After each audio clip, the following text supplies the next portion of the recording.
Hey guys, got the neighbor of the video I done called, I believe it was Family in Terror or something like that.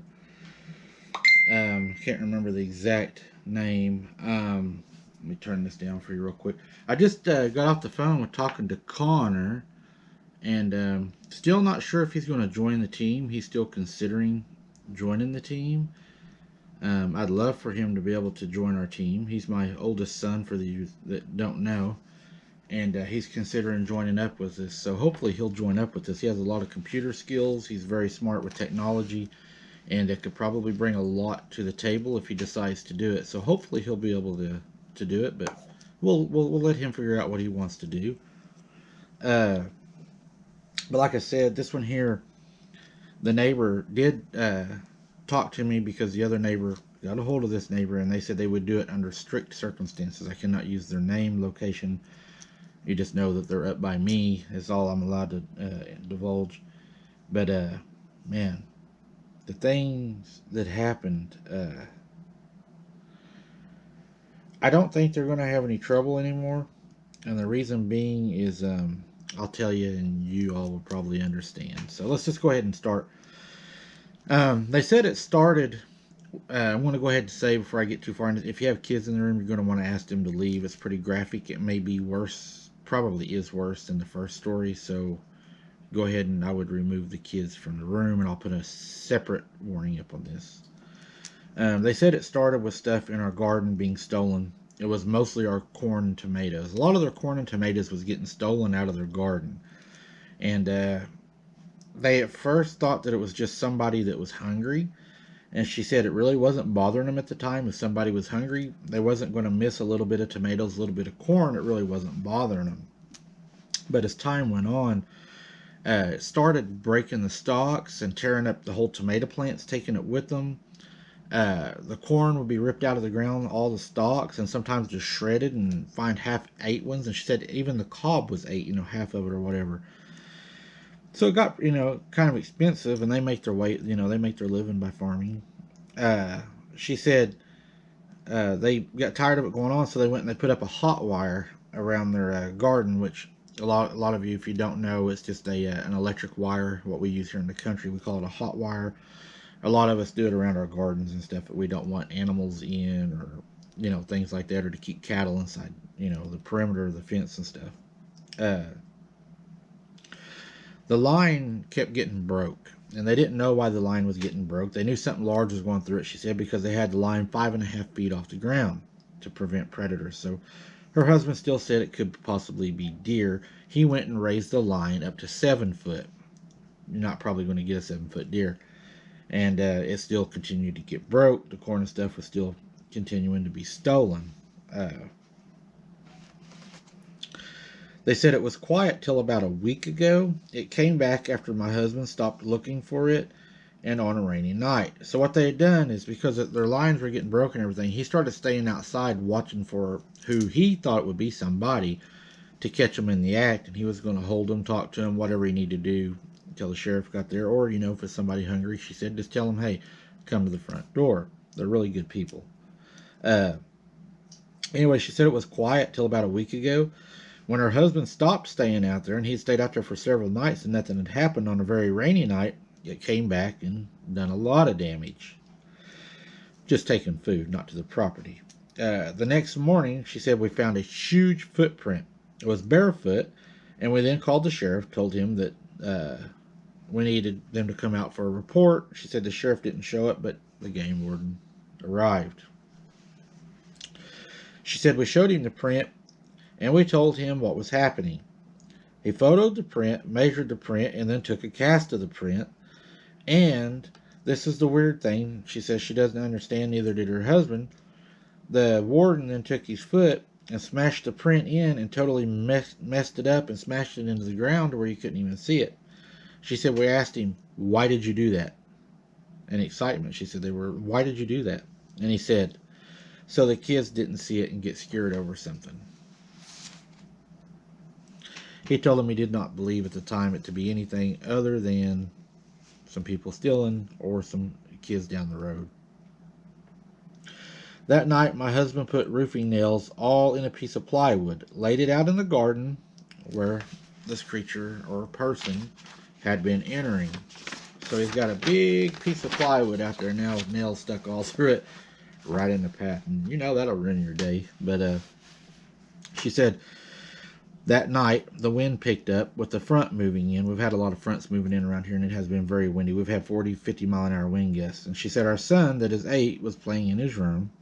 And all of a sudden, the window in the kitchen in the back of the house shattered, and the board with nails came busting through. We thought it was just the wind because there was other things outside. It was banging and clanging, lawn chairs, chairs on the porch, the umbrella we have. Everything was blowing around like crazy. Buckets across the yard. It was very windy. We chalked it up to the wind, caught the plywood, flipped it up into the window.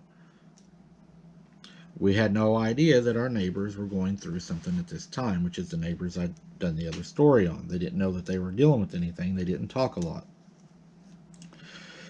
She said, now this is where it gets kind of creepy, guys. She said, the next night I woke up and it was cold in my room. I then woke up my husband. He got up and said, I bet the board came off of the window. But then he said, there's no way that board came off the window because I used 6-inch screws to secure it over the window. He also used liquid nail, which is a caulking gun, if you don't know, stuff that you put on to seal it around the plywood. She said, our son sleeps at the back of the house, so he went to go check on our son's room. You have to walk past the kitchen just down from our room, then to the front room, and then to our son's room. Here you go, guys. My husband seen it.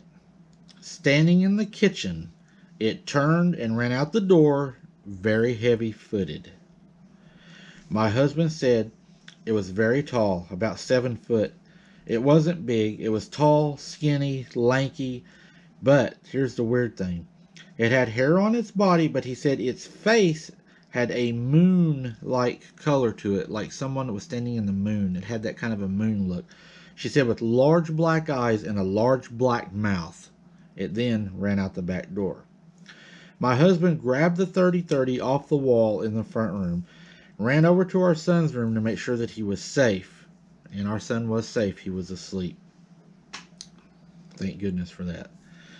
He then brought our son to our room with me, and he went out on the back porch. He seen it, standing in the tree line. And he shot it. I don't blame him. It fell, and another one yelled even closer to the house. So he slammed the door, locked it, and called the sheriff. While we were waiting, the window in my son's room shattered. We thought, oh my God, they're in the house. We knew there was more than one, they said. We stayed in our room, terrified, guarding the door, watching for any kind of a shadow to come down the hallway, to hear the creaking of the boards to know it was in the house, to wait for its head to peek around the corner to look right at us. Luckily, that did not happen. She says when the deputy checked, whenever he arrived, or the deputy checked when he arrived, they went outside, and the first thing they found when they went outside was the busted window to her son's room. They went inside, and whenever they looked inside of her son's room, there was one of their pet ducks was laying in his room on the bed where he had been thrown through the window, and the head had been pulled off the duck. We then walked around the perimeter of the house, and as we walked around to the back, we have a billy goat we have tied up. The goat was gutted. Its head was down to the ground, its feet straight out beside it, like both, she said all of its feet were straight out from the body. It had sticks shoved through the eyes. Its tongue was pulled all the way out, she said, and a stick shoved through the tongue into the ground and gutted laying like that. She said, I screamed, I threw up, I panicked. I was so sick. She said, we were reassured by the sheriff that this would be took care of, and it was probably either a bear or some kind of animal that had come up and had done this to the animals. He said it's pretty common to happen in the woods. She says after that, they also witnessed helicopters fly over, and as the choppers flew over, her husband and her said they heard 3 loud bangs one night. She said it wasn't like an explosion, more like gunfire, she said, but a lot louder. She said almost like a stick of dynamite, but in the air like the 4th of July. She said there was a lot of lights. Her husband went outside. He heard a weird noise, and she said the first thing she thought was it was going to be a UFO. And she really started panicking at this time because she has a phobia of UFOs. And she said something came over the house. It was blocking out the stars. It was black. And as it got over a little ways where the other chopper was at, where they heard the loud noises, a bright light came on, she said. And her husband said that it was a Chinook helicopter. And she said they were over there for approximately 3 to 4 hours. After they left, she said, all got quiet. And I received this from her just a few days ago. And she said, to this point, there's been nothing. And they were reassured by the sheriff's department and game wardens and everybody that what was going on down there was just a large mountain lion that was attacking a lot of other farm animals, and they had took care of it. Luckily, they said they got it before it caused any more damage, and that they need not worry, but to take precautions at night and make sure they secure their animals and their house because there may be more. It's pretty freaky, guys. I know if I walk in my house and see something standing in the kitchen, it's going to be bad.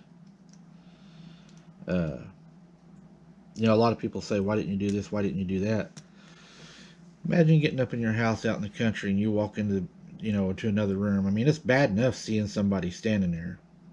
But when it ain't a somebody and it's a something, that's a whole different feeling. That is I mean, you think it's creepy hearing it outside howling and stuff. Imagine walking in and seeing it standing in the kitchen looking at you. It's just you and it. That thing can come at you as fast as it can go away from you.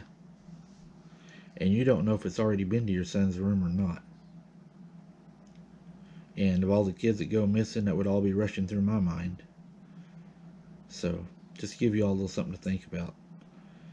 Pretty wild, but they said it's been took care of. It's been very, very quiet. If I hear anything, they said, if they hear anything, they said they'll let me know.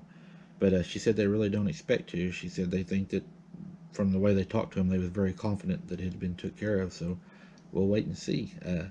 I know there's a lot of activity in that area, and I think that if she doesn't have any, recent, I think that she will have some more in the future because I know there's a lot more down in that area.